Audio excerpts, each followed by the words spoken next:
భార్య ధర్మతనుజ.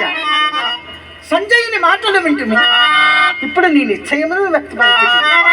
ఇక పైనమై హస్తినాపురములకు పోయి నీ అభిమతం కానీ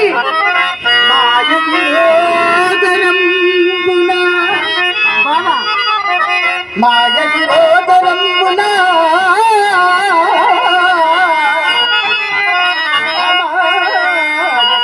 నిన్ను గెలిచి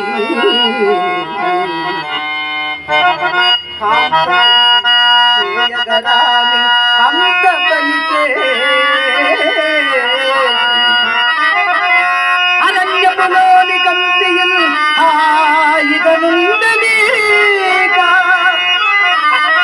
కలులై పలు ఎత్తులు పన్నుకున్న కాయలు చట్టులు చట్టులు దయగా జగవె